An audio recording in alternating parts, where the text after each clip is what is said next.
My name is Anjali. Welcome to the free online course in English Grammar by Live and Learn. I hope you enjoy this lesson and I hope you find it useful. If you do, please like the video, subscribe to my YouTube channel and share this lesson with anybody that you know who might also be interested in improving their English by learning English grammar. Thank you. Let's move on to the lesson. Live and Learn free online course in English grammar. Lesson 37. How to write formal letters. Formal letters. If you are writing letters to family or friends, you can obviously write them in any way that you want. There are no rules in these cases, except of course the basic rule of treating others with respect and considering their feelings, however close your relationship. There are some very clear rules about how to write formal letters in English, especially when they are part of business communication. These may be very different to the way you are used to writing such letters in your language. One thing to remember is that in English, formal and business communication leave out any expression of emotion, unless it is a letter to an editor of a newspaper or magazine, when it is acceptable to be shocked, horrified, disgusted, or saddened. You may find that overly cold if it is very different to formal communication in your country.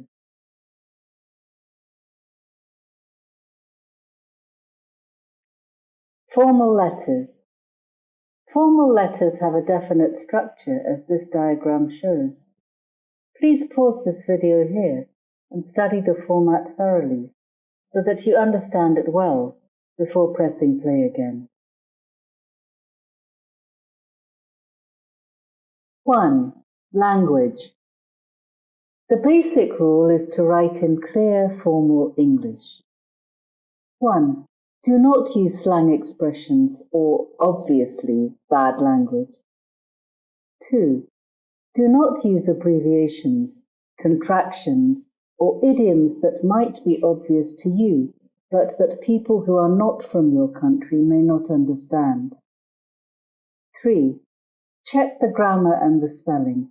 Poor spelling creates a very bad impression. 4. Keep the letter short and to the point.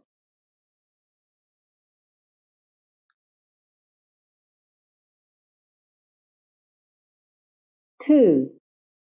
Addresses. 1. Addresses on the letter. A. Your name and address should be written either on the top right-hand corner of the letter or on the top left-hand corner of the letter. Both are correct if the letter is typed. It is correct to put your address on the top right-hand corner of the page if the letter is handwritten, as in the diagram that you studied. B. The name and/or the job or professional title and the address of the recipient should be written on the top left-hand corner below your address. It must be placed below your address, whether your address is written in the top right-hand corner or the top left-hand corner. There are no exceptions to this rule. C. Pay attention to the line spacing. There should be 2 line spaces between your address, the recipient's address, the date, and the salutation. The body of the letter can be single-spaced.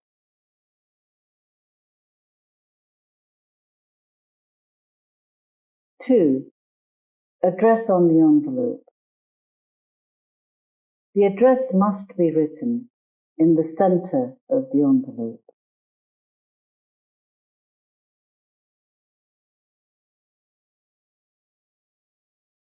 3. Date. 1. The date should be written on the left-hand side of the page, under the recipient's address. 2. Different date styles are used in different countries, so it is best to write the month out in full. If the month is written as a word, there is no room for misunderstanding.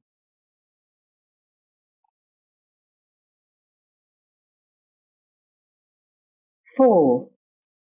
Salutations and endings. 1.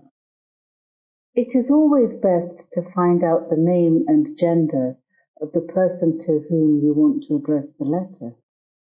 Sometimes this may not be possible. If you do not know their name and/or gender, the correct salutations and endings are as follows. A. If you do not know their name or gender, the correct salutation and ending is as follows. Salutation, to whom it may concern. Ending, yours faithfully. Never write, Dear Sir or Madam. It will make you seem as if you do not know the difference between a man and a woman.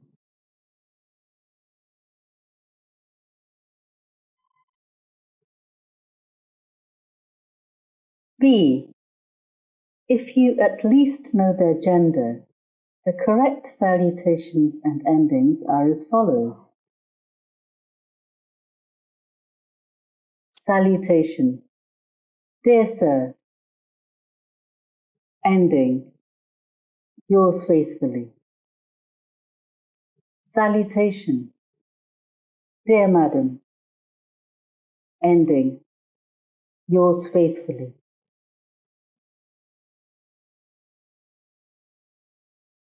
2.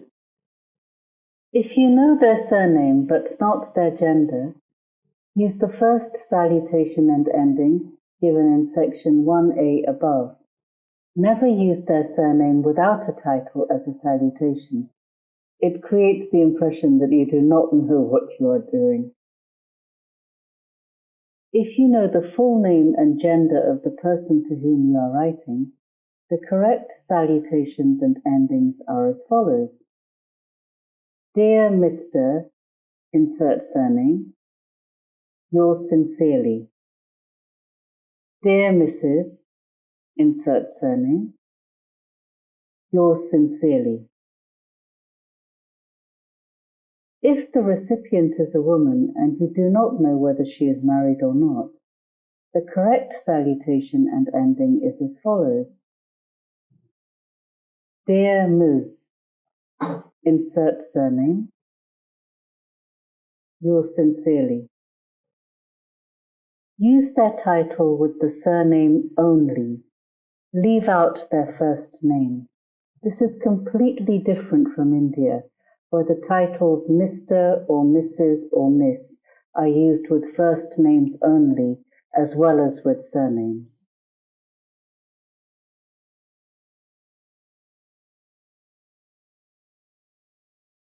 Three. If you are writing to someone with an honorific, professional, or academic title, it does not matter what their gender is. Use their professional title and surname only, as follows. This does not apply to job titles.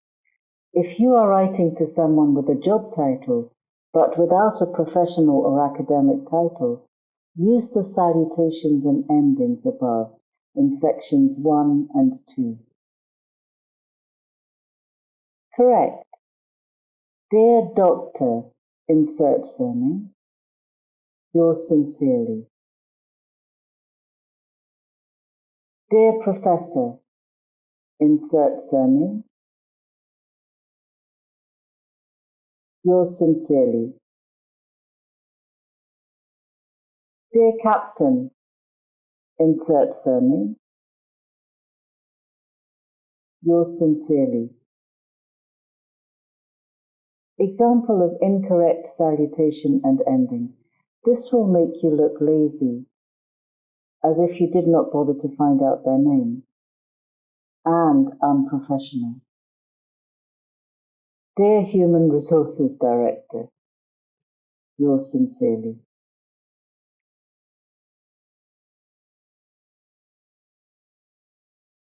Four, if you are writing a formal letter to a peer who is a close colleague or someone you closely work with in another organization, the correct salutations and endings are as follows. Fairly formal, dear, insert first name, yours sincerely. Slightly less formal, dear, insert first name, regards. Professional and friendly. Dear, insert first name, warm regards. Best regards is also correct and widely used.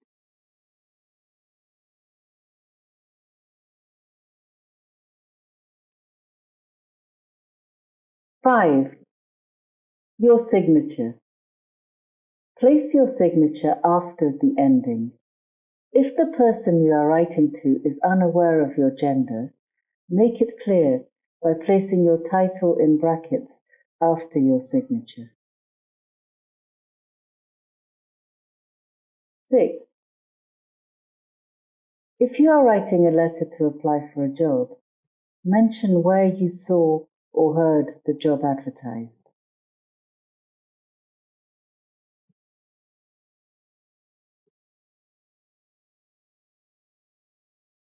Well done! You have completed this lesson. If you enjoyed the lesson and you found it useful, please do like the video and subscribe to my YouTube channel. If you know anyone who is also interested in improving their command of English by learning English grammar, please share this video lesson with them. If you would like to buy the Live and Learn English Grammar textbook, you can buy it as an ebook or as a paperback from the Amazon website that serves your country of residence. There are some links in the description box below the video. The book does go deeper into aspects of grammar, and it also contains exercises with answers, so you can monitor your own progress. Thank you for watching, and I will see you next time.